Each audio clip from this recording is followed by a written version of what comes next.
Greetings, Onimusha warriors. It's getting dark out here. I hope you don't mind that certain someone watching us. I'm sure they're just trying to tag along, and so be it. All entities are welcome. Let's take a walk as we continue to explain the unexplainable. Welcome back, everyone. Something new is in the air. I can hear it already. Hear that? The rain is falling, and that smell, the smell of bad blood, which means it is time to explore something I've been contemplating for a while now, and I just can't wait any longer. Let's dive into the demonization of Oda Nobunaga in the realm of Onimusha. Tonight, we will be drawing historical connections between the real historical Nobunaga and his more twisted, demonic counterpart in the Onimusha series. Like many other historical characters in Onimusha, his depiction is a remix of both historical and fictitious elements. In this case, a much darker, more overtly evil side of him shines through. Let's explore that darker side and its potential inspirations. Jubei Yagyu, as well as the four main ally characters of Onimusha 2, each have their own unique adaptations based on the historical figures they represent. So I may analyze some of these characters as well to follow tonight's analysis on Nobunaga. Analyzing Onimusha is also a great opportunity for us to dive into yokai. Yokai is essentially a catch-all phrase that encapsulates various supernatural entities in Japanese folklore, such as Oni, Tengu, and Yurei. This new series of videos will focus on historical parallels of the characters as well as the yokai that are depicted in Onimusha. Keep in mind that my Kafka and Revelations 2 analyses are still coming along, as are my S.D. Perry novel analyses, but I realize Onimusha deserves much more scrutiny than it has been given. It features plenty of rich lore in regards to the figures from the Sengoku period. It can be argued that Onimusha likes to portray some potentially dark metaphors in the time period. It also has several unique game files that build on the relationship between humans, demons, and the third race, the Oni. Lots to explore here. Let us begin. Brace yourself, as this one's going to get sinister.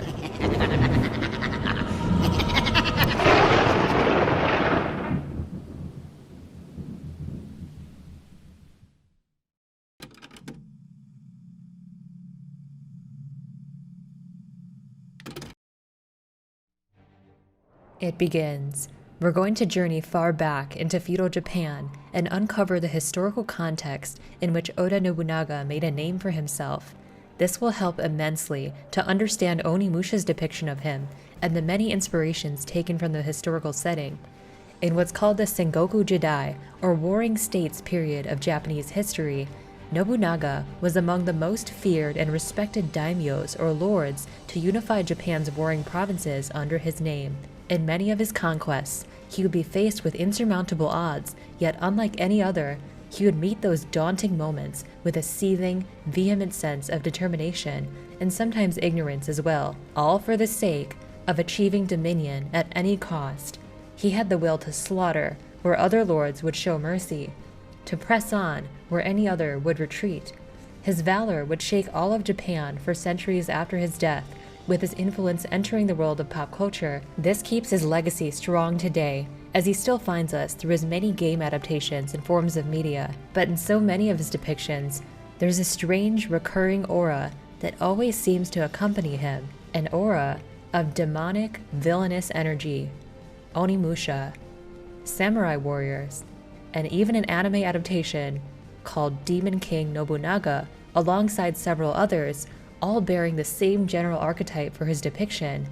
In the Sengoku Basara Samurai Kings anime, Nobunaga is the lead antagonist. He proclaims himself the Demon King of the Sixth Heaven. Why is that? And by some, he is even referred to as the Vlad the Impaler of Japan. And much like Vlad, the divisive reputation of Nobunaga as both a national hero and as a bloodthirsty monster would influence a variety of depictions in pop culture. Nobunaga does have his fair share of more honorable, heroic depictions, such as in Kassen 3, Warriors Orochi, and in the 1980 film Kagemusha. He also has a large number of neutral depictions that align more closely with his true historical self, such as the Nobunaga's Ambition game series, as well as appearances in completely fictional narratives, such as the Sengoku Basara Samurai Kings anime. But as faithful as it might be to portray these Nobunaga and Vlad the Impaler characters as respected heroes, we tend to crave and even prefer their more wicked, sinister depictions.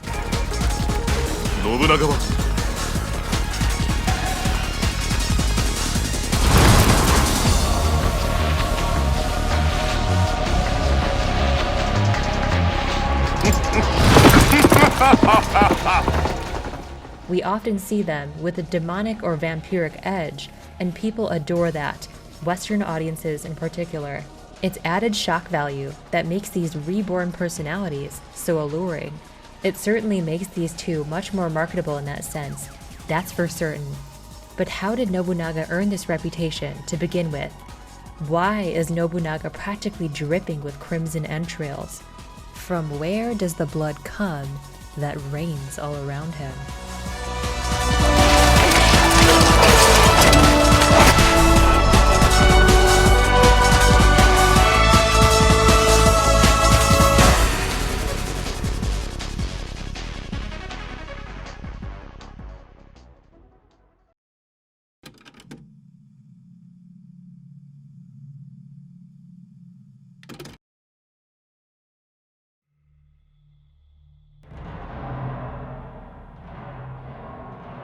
Nobunaga was loved by most of his vassals and did value his allies, but his rather extreme, merciless methods did paint him as evil in the eyes of some, and especially in the eyes of his opposition, and it all started with his early years. Nobunaga was quite eccentric as a child, despite being the son of the Oda clan leader. He would openly socialize with his peers with no regard to their social status. Due to his bizarre behavior, Nobunaga earned himself the nickname, the Fool of Owari. He would also garner an interest in firearms, such as the matchlock or arquebus, from a very young age. This gun is the same type that is usable in Onimusha 1, with a more refined version, called Tanigashima, in Onimusha 2, but all these inklings of his early personality would be monstrously disfigured one fateful day. When 17-year-old Nobunaga learned of his father's sudden death, he was violently rattled to his very core. He shouted and sobbed at his father's death ceremony, rudely throwing ceremonial incense at the altar. He was already known by most clan members as an eccentric teen, and his disrespectful actions only made the mourners cringe in disdain. One of his most trusted mentors, Hirate Masahide, was deeply disappointed with his actions. When he looked at Nobunaga, he saw the ineptitude of a pitiful child, one too inadequate to rise to his family's name, and so Masahide unsheathed his sword. He plunged his cold blade deep into his own midsection, collapsing in a pool of his own blood in front of the child. This triggered a spiritual awakening within Nobunaga. Nobunaga brushed it off, as his obligation suddenly seemed so clear and so urgent. Perhaps this is what stripped him of any semblance of mercy as he grew older. His transformation is quite comparable to Vlad the Impaler. Similar to Nobunaga's upbringing, young Vlad the Impaler witnessed multiple executions when he was held captive by Hungarian forces. They would slaughter their own men, harnessing fear as a means of control on their own allies and to shock and intimidate their rivals. As he grew older, Vlad grew a liking to these sinister methods. Both he and Nobunaga would execute their own men at the slightest suspicion of their loyalty, and considering the crimson showers they both witnessed so early on, these grisly methods are quite fitting to the two. Vlad and Nobunaga were also quite innovative on the battlefield, being some of the first in their regions to successfully implement psychological warfare. They even ruled in a similar time period, with Vlad being set about a century just before Nobunaga. And similar to how Vlad was thought to drink the blood of his victims, Nobunaga was rumored to have used his opponent's skulls as drinking goblets, especially those he held grudges against. Very interesting. Keep this skull goblet concept in mind, as it'll be important later. Anyway, it's clear now how these two resemble a very similar archetype of historical figure, doubling as national heroes who were also infamous for their heinous methods of coercion and intimidation. We'll come back to these methods later on, but now we should get back to Nobunaga's transformation following his father's mourning ceremony.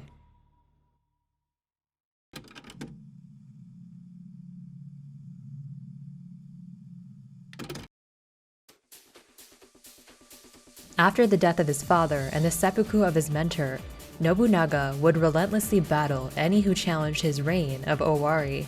For the next 7 years after his father's death, he would defeat any internal rivals in the Owari province, even cutting down his own brother and uncle. After this, he arose as the effective head of the Oda clan in 1559, setting his sight on much grander ambitions.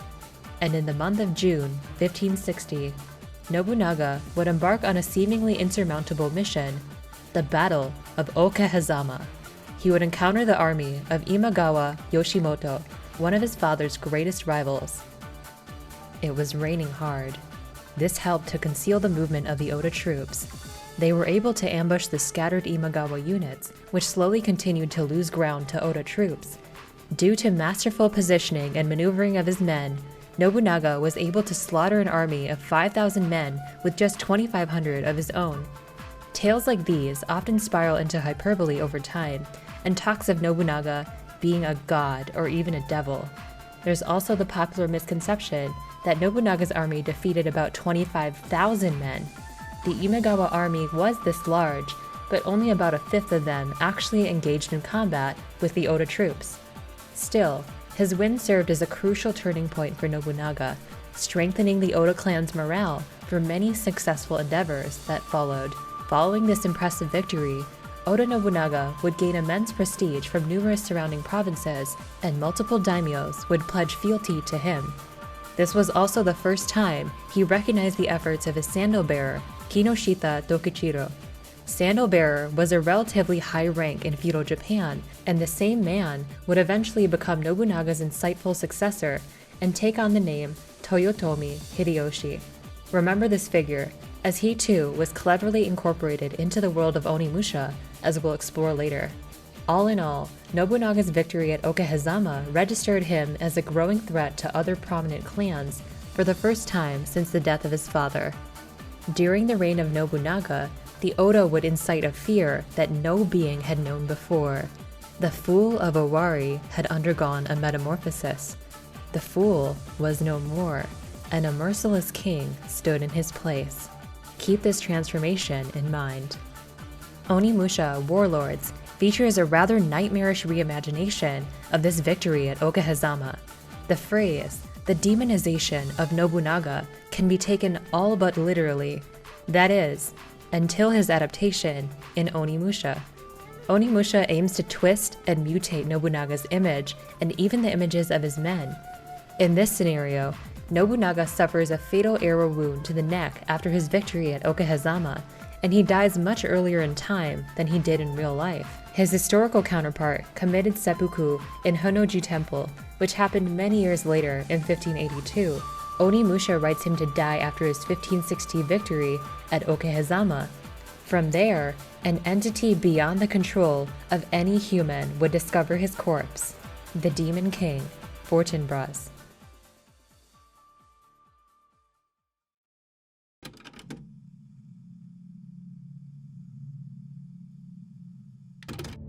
Upon discovering Nobunaga's body, Fortinbras sensed something so poisonous, so vile, and yet so incredible in the man's corpse.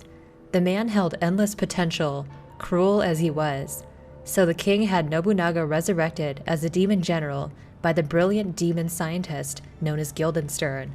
King Fortinbras then plans what's called a dark ceremony for Nobunaga. Think back to the skull goblets I mentioned earlier. These were essentially trophies that Nobunaga had created after defeating his rivals that were shaped into cups. In Onimusha Warlords, Princess Yuki of the Saito clan is captured by the King Fortinbras.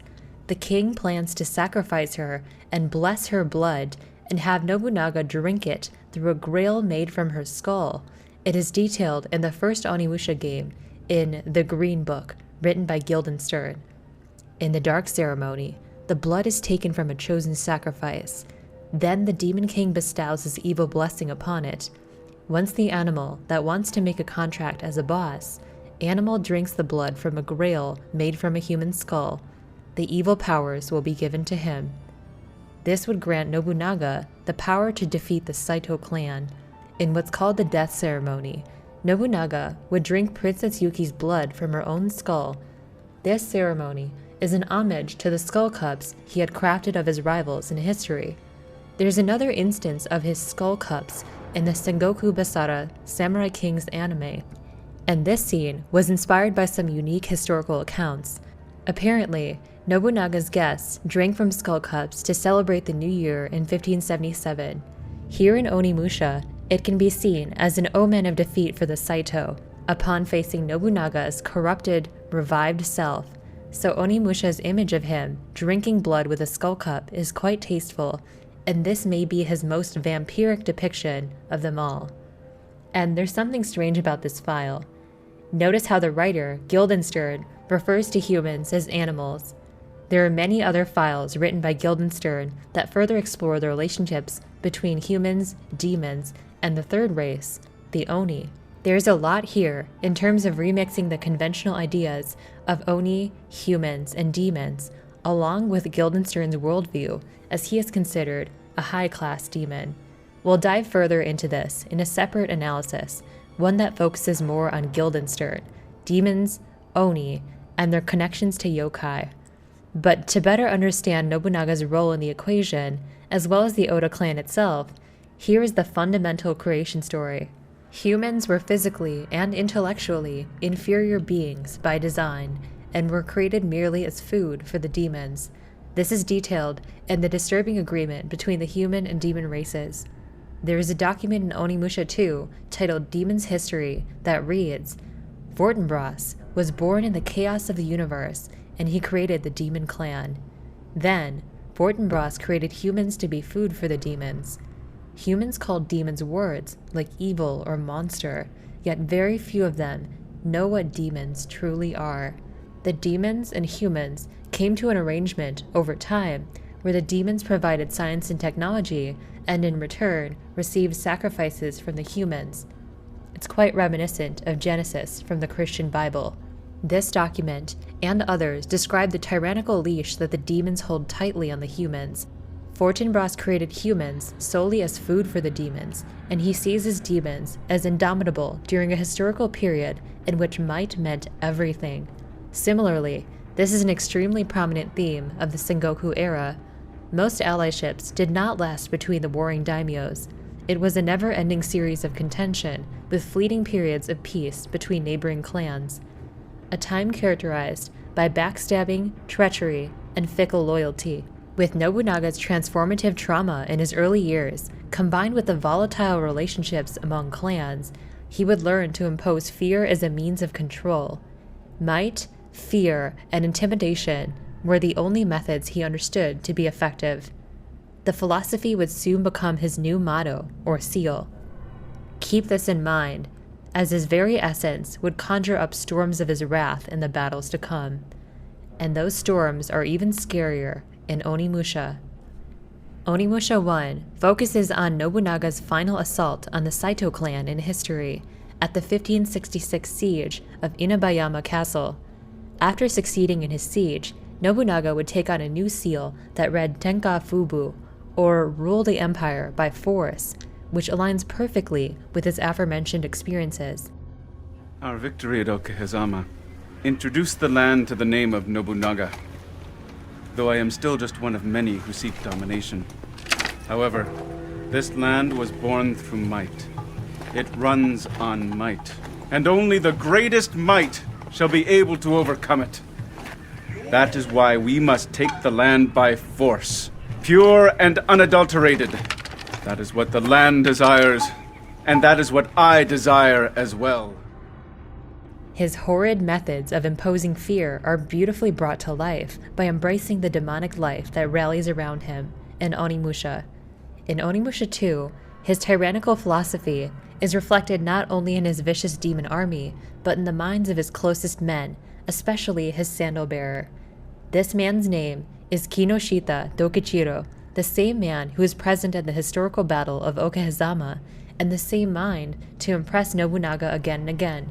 His insights would eventually earn him the obligation of becoming Nobunaga's successor, and Tokichiro holds a plethora of rich connections to Nobunaga's historical conquest in both his dialogue and his game files.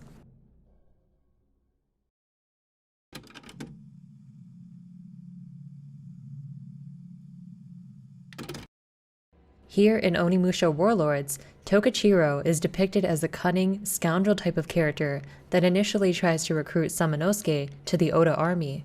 When he fails, he approaches Samanosuke again, spouting the same chaotic philosophy of his lord. He proudly exclaims, "The strong will prey upon the weak. Farmers obey samurai, and humans obey demons." Here, the demon clan's superiority in might and in science and technology could serve as a metaphor for the wicked yet undeniably effective methods of the Oda clan.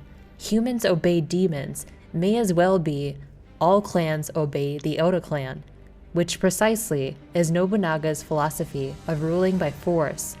Onimusha entertains the idea that the Oda clan's ways are more pernicious than all other clans by establishing how the demons are superior to humans by all measures, and it merges the two ideas into one unique narrative.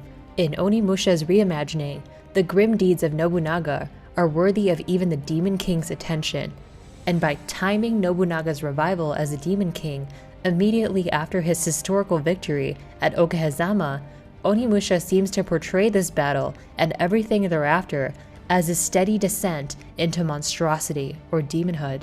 Therefore, Onimusha almost implies that only powers from the devil could wreak havoc the way that Nobunaga did in history. Only the Devil King's army, a pack of demons, could raise entire cities the way the Oda army did. The demonic Oda were the strong, preying on weak humans, as Tokichiro had described. A time of contention in which the Oda would emerge as the strongest and prey on the weak.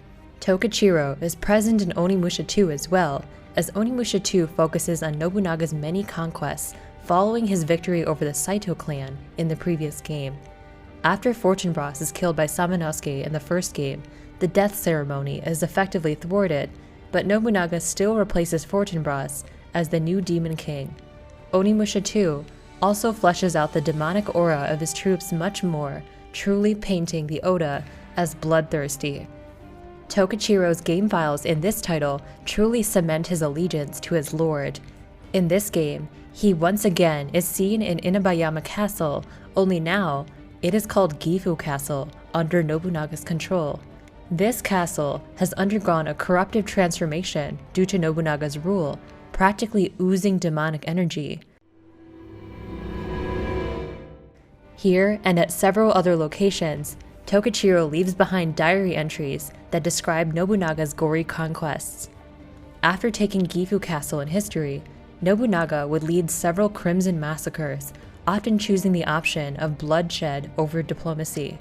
In some of these assaults, he would utterly decimate entire temples, monasteries, and the unfortunate lives that lay inside them.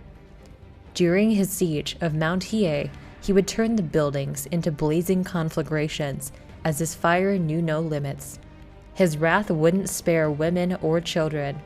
His ambitions would not be contained by mercy, as it might for any other feudal daimyo.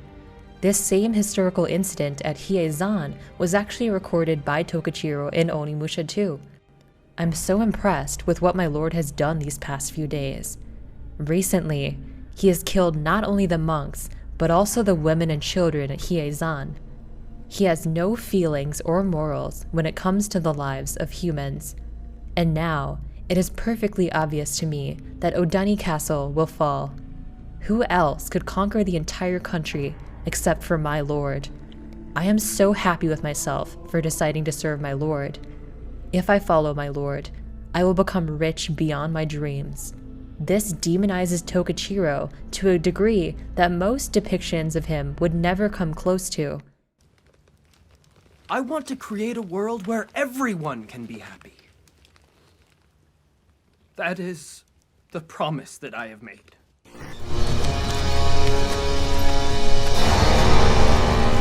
Great Nobunaga is dead. Now it is time for Hideyoshi to conquer the world.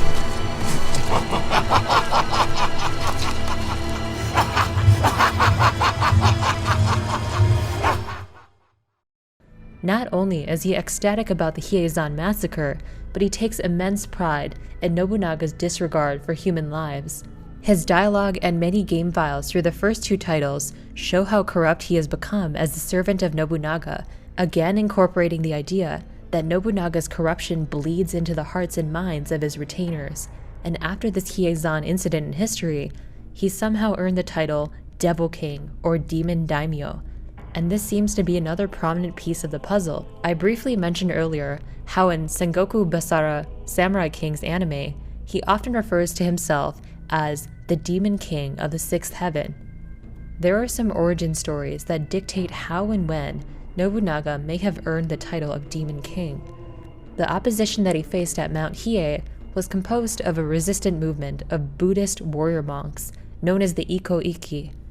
These monks greatly despised the incessant bloodshed that plagued the Sengoku period, and their shared aversion to the samurai way was seen as attractive to many. This caused them to grow in numbers. The phrase, Devil King of the Sixth Heaven, is described like this in the Nichiren Buddhism library. The King of Devils, who dwells in the highest or the sixth heaven of the world of desire. He is also named the king who makes free use of the fruits of others' efforts for his own pleasure. Served by innumerable minions, he obstructs Buddhist practice and delights in sapping the life force of other beings, one of the four devils. I'm rich! I'm rich! It's gold!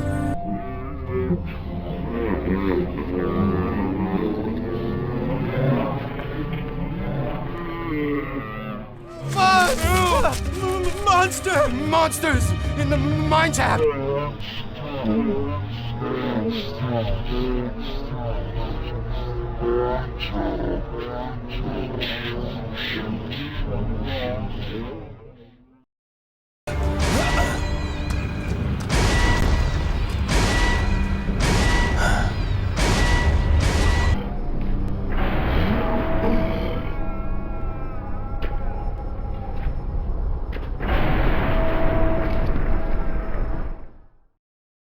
He is also often seen as the parallel to Satan of Christian belief. Interesting. It's quite understandable then why the monks see him as the worst hell that could ever befall the earth. In their eyes, Nobunaga is the epitome of the Sengoku period's most violent and merciless samurai, which essentially made him the archenemy of the Iko-Iki by definition. When he painted the blazing mountainside with scarlet streams of their entrails, they knew they had named him right. It makes you wonder how far the Oda troops were, really, from monsters.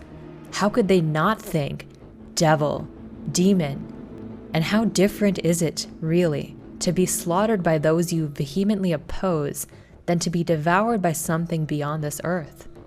In the eyes of the Iko-Iki, perhaps this, in Onimusha, is precisely what they saw.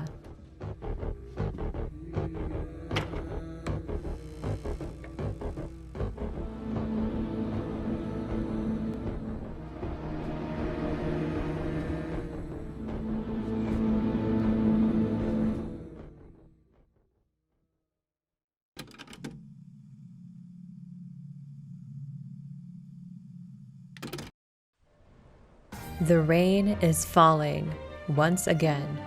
Thank you for joining me on this dark night for this historical analysis of Oda Nobunaga in relation to Onimusha. It seems Onimusha holds many connections that tie back to historical or folkloric origins. Tonight, we were able to discover several of these in regard to Nobunaga, and I'm sure there are many more parallels to be found. And next time, perhaps we could dive into something more disturbing. More visceral, if you will. I mentioned earlier how Onimusha likes to take liberties with the terms Oni, demons, ogre, and several others. A deeper dive into this, as well as Guildenstern's many game files throughout the series, seems inviting as a future project. I also want to examine the other historical figures, namely Jubei Yagyu and his 4 companions in Onimusha 2. Lots of Onimusha content to come. I also just wanted to say, thank you for supporting my new wave of Onimusha content. Onimusha has always been something so dreamy and so magnificent to me. There's just something so uniquely alluring to me about Onimusha, and I just know there's more of you out there that feel the same. If this sounds like you, be sure to say hello and give me your thoughts on my first Onimusha essay piece, and suggest what you'd like to see in the future.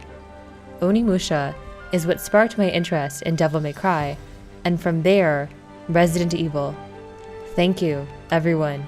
Special thanks to my supporters on Patreon: Mark 5, Andre Novoa, Pedro C., Overseer Fear, Raven Realm, The One and Only W, Tina, Katie Boone, Captain Redfield, Zachary Harp, Jareel Moon, and Holden Gladden. I still cannot believe some of you are willing to put forth money to support my content, during these times especially. Thank you. Be sure to follow me on Twitter and check out the YouTube community tab for updates. Keep in mind, the S.D. Perry Resident Evil novel analyses will be continuing, as well as other content throughout the year. Be sure to check out my content on the Residents of Evil channel as well. You can find my playlist of Residents of Evil works in the description. I will release another video on ROE sometime soon. If you'd like a more centralized place for discussion on Onimusha, Resident Evil lore, or otherwise, feel free to join the community Discord. Thank you for watching. I wish you, and our special visitor, farewell and good night for now. I'll see you again soon, I'm sure. Perhaps, just as the Demon King deems me worthy of resurrection.